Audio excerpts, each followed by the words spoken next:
I'm sure that you've seen all the top 10 lists of things to do in Stockholm. Every single list is filled with the same things. Visit Old Town, go to the ABBA Museum, take a boat to the Archipelago. Well, I've had enough of that. I want to give you a list of the more uncommon things to do in the capital of Sweden. It's not going to be a list of completely weird activities. All of these are still easily accessible. It's basically a list of things to do in Stockholm when you've already covered all the normal touristy stuff. You can see this as a secret insider list of things to do in Stockholm, your local guide to the real Stockholm experience. So let's get started. Let's start with some unusual activities you can do in the city.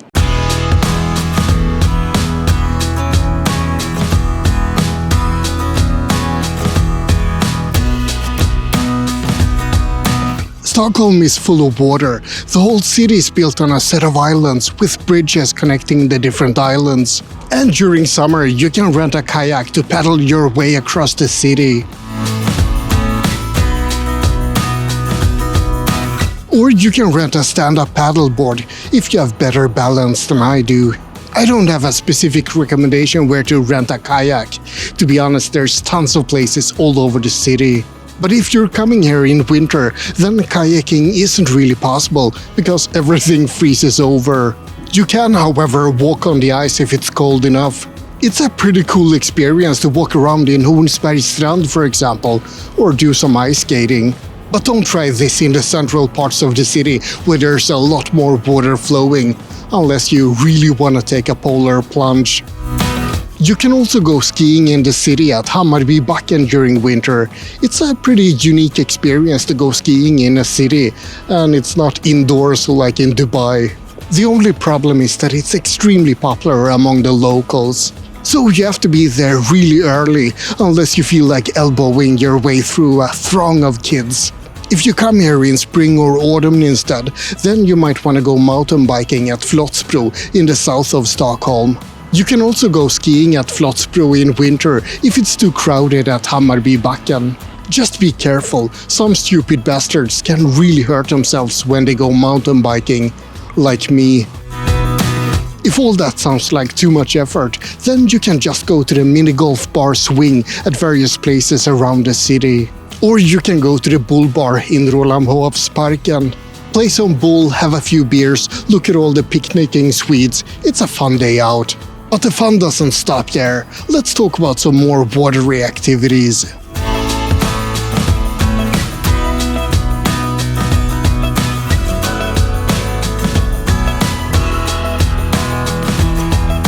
The Stockholm summer is often pretty miserable. It can be cold and grey even in summer.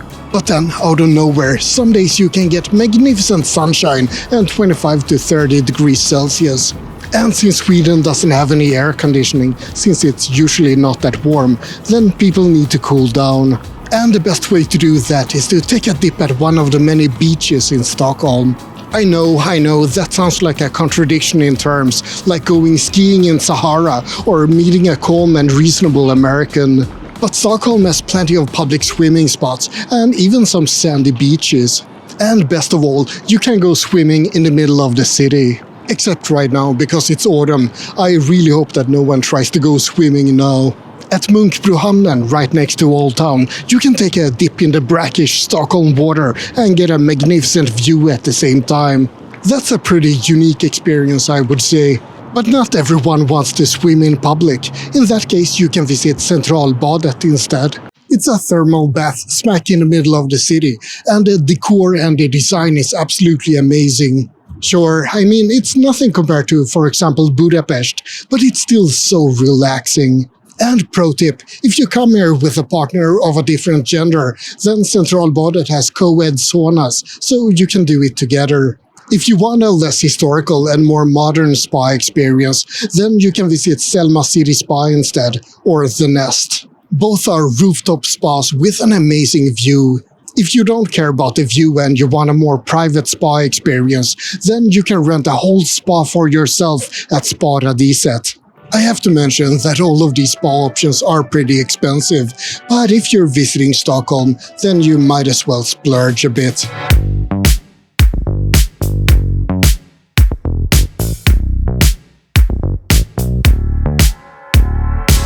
And speaking of water, everyone knows about the Stockholm Archipelago. That's not a very unusual activity at all, but you can do some pretty unusual activities out there.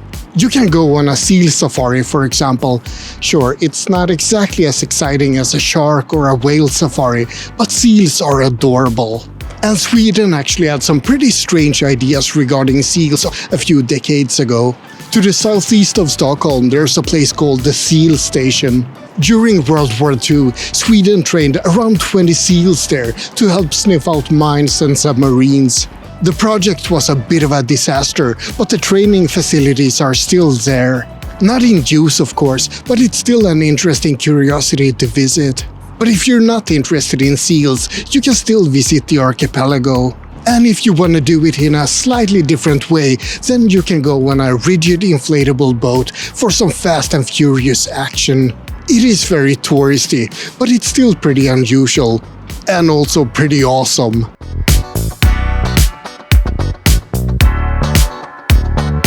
If that's not enough adrenaline for you, how about a rooftop walk? You can see the city from a bird's eye perspective from the top of the House of Nobility in Old Town. And if you just want to get the views without the adrenaline, then you can visit Skyview instead on top of the Globe Arena. Some people love it. I think it's an overpriced gimmick myself. I prefer to walk to some free viewpoints instead. The most famous one is at Monteliusvägen, but there's also a nice one at Fjällgatan.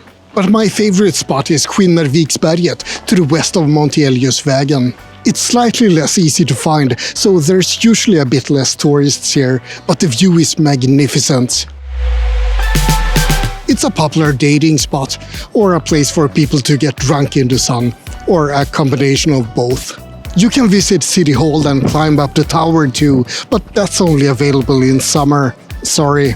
And finally, speaking of views, I need to mention that the Museum Fotografiska has a nice bar and restaurant at the top. You can sit there and watch the Finland ferries go by. And there's also Fåfängan, a cafe with a lovely view just to the east of Fotografiska. So yeah, you definitely have some viewpoints to choose from in the city. Now let's talk about other free things in the city. I love quirky statues, and we have a few of those in Stockholm. I'm not talking about all the kings we have on display all over the city. No, I'm more interested in unusual motives. The statue of St. George and the Dragon is of course a famous one in Old Town. But you also have the homeless fox on the way to Parliament. It's actually pretty ironic that so many people miss that statue. It's a bit meta since the statue is there to remind people about the less fortunate, who are often quite invisible. In Old Town you also have my favorite statue in all of Stockholm, Järnpojke, the Iron Boy, also called Boy Looking at the Moon. Oh, and speaking of statues, on the island of Kungsholmen you have a statue called Little Lion, which is a statue of a very tiny lion. Yeah, Swedes aren't always the most imaginative people when naming things. And I also need to mention the Sweden solar system, the world's largest scale model of the solar system. There's a bunch of planets and other celestial bodies scattered all over Sweden, and a lot of them can be found around Stockholm. The Globe Arena is the sun, and you can also find Mercury, Venus, the Earth and Mars pretty close by. So don't miss it. The Sweden solar system is an amazing project, and I dare say that it's pretty unusual.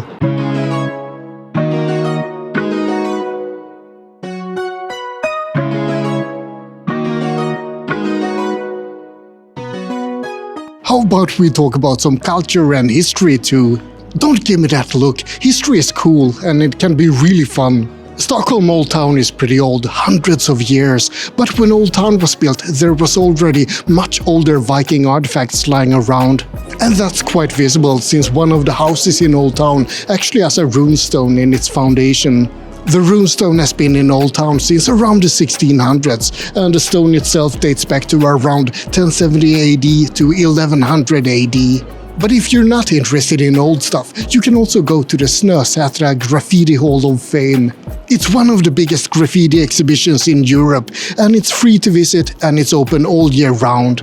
It lies in the south of Stockholm, close to the suburb of Rågsved, which should be familiar to Swedes who know their punk rock history. And speaking of art, you can of course visit the Stockholm subway to see art installations at just about every station. It's a pretty well-known thing about Stockholm, so it's not all that unusual. Something that's definitely more unusual is the Codex Gigas, the Devil's Bible that can be found at the Royal Library. It's not all that demonic though, it just contains a large painting of the devil. But it's a gigantic handwritten book that contains a lot of other religious texts aside from the Bible verses themselves. It was brought to Sweden in the 1600s when we were messing around in Europe and doing a bit of conquering, and it's been in Sweden ever since.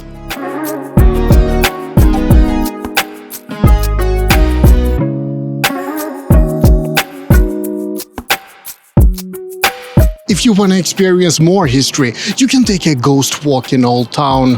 Gamla stan, Old Town, is full of old catacombs and tunnels, and the walk takes you through some amazing scenery. And they also do their best to completely creep you out at the same time, so it's a perfect combination.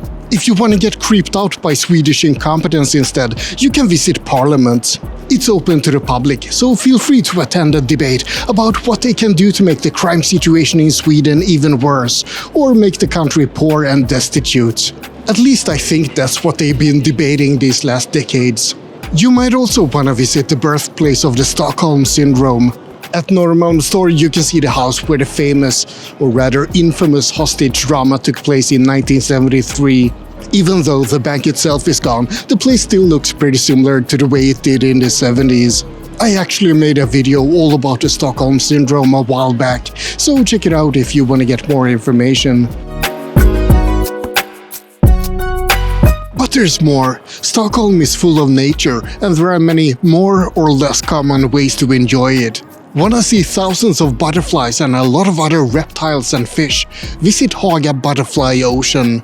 Haga Butterfly Ocean is located in the Haga Park, and you can also have a look at the copper tents there, as well as a lot of temples. And speaking of temples, if you go to Karlberg Castle, there's a lovely view of the lake just by the castle.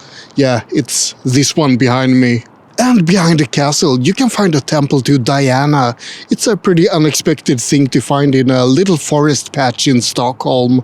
Something even more unusual nearby is the dog Pompes' grave. He was King Carl XII's favorite dog, and he died at Karlberg Castle in 1699, and his grave still stands next to the castle. Oh, and speaking of castles, you should of course visit the Rosendal Castle on the island of Djurgården.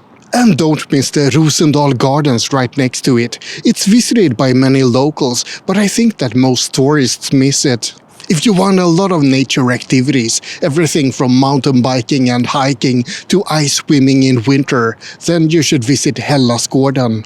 It lies a bit off, but you can take a bus there from Slussen.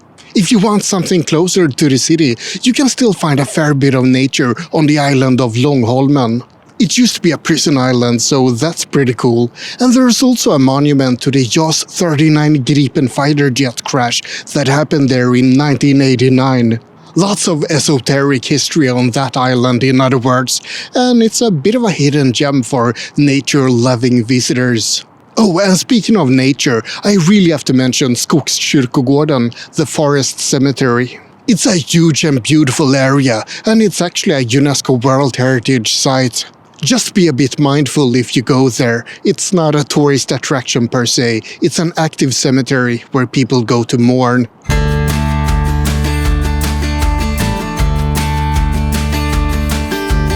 Maybe I should mention a couple of the more weird attractions as well. If you're visiting the student housing area of Lappkärrsberget, or Lappis, on a Tuesday, then you might hear a lot of screaming. It's a tradition that students can shout out their frustrations on Tuesday nights, and everyone is free to join in. But it only happens at 10 p.m. and only on Tuesdays. Don't start shouting at other times though, or you'll get a lot of pissed off people shouting back at you for very unhappy reasons. The Royal Institute of Technology also has another strange site. Sweden's first nuclear reactor, R1, can be found in one of those houses. It was active between the mid-1950s and 1970, but these days it's mostly used for exhibitions and other events instead. However, you can only visit it during certain occasions, such as during open house visits, when it's open to the public for free. But if you happen to be in town during one of those visits, make sure you check it out, it's pretty amazing. A bit weird, but pretty amazing.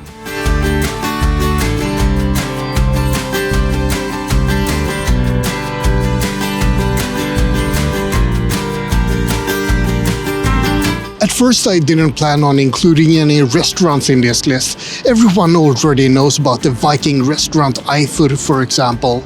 And every tourist knows about the fried fish stand in Old Town or the medieval pub Sjätte Tunnan. But there are a few more unique places. Svartklubben is a restaurant where you're eating in complete darkness. The waiting staff are all blind, the musician is blind, and you will of course also be temporarily blind in the darkness. It's definitely a unique experience and pretty freaky too. You really need to be careful how you pick up your glass or how you wave around your cutlery so you don't put someone's eye out. Even if I guess you don't really have to worry about blinding one of the waiters. And speaking of unique restaurants, you can also visit Punk Royale for a more rowdy experience.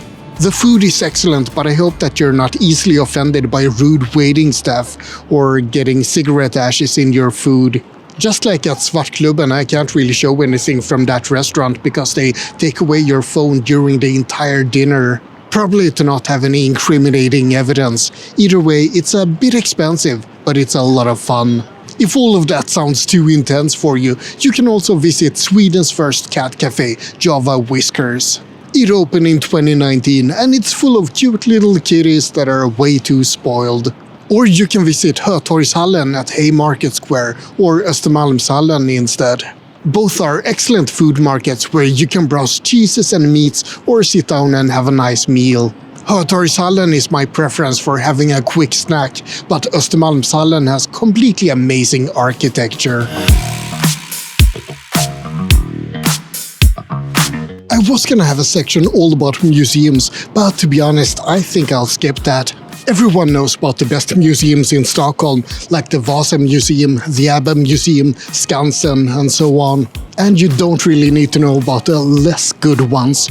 But in case you wanna know anyway, I've made a couple of videos about the worst museums in Stockholm. I guess I could mention a bit about the artsy museums, like Liljevalchs Valdemarsudde or Fotografiska. But I have a feeling that if you're interested in art and museums, then you're already familiar with those museums. I guess that the only ones I should mention are places like Archipelago and Millesgården. Archipelago has a lot of art exhibitions, and it's a portmanteau of art and archipelago, so it lies a bit off in the archipelago. And it's not as visited as many of the other museums. Millesgården also lies a bit off, but if you're into sculptures, especially by Carl Milles, then that's the place for you. But yeah, I think that's about it for museums. Let's move on to more exciting things. Escape rooms are a plague in every major city these days, and Stockholm is no exception. And you can find a lot of other activities, like go-karts, laserdome, bowling, and so on. O'Leary's Activity Center has a lot of things like this, for example, but none of this is particularly unusual. If you want a more unusual activity, you should visit Vrex instead, VREX. It's a virtual reality experience. Lots of fun, and you can choose to either shoot zombies or focus on puzzle solving. And if you want even more games, you can visit Kappa Bar for PC games, or Ugglan for a bit of arcades and table games, or Nerds Bar for a lot of console games of all kinds and video game-inspired drinks. But the place that you really need to check out is Hey Stockholm, located in the Rock Bar, ROQ Bar, at Odenplan. It's Stockholm's biggest and best arcade, featuring lots of cool imported Japanese games. I think that qualifies as unusual and awesome.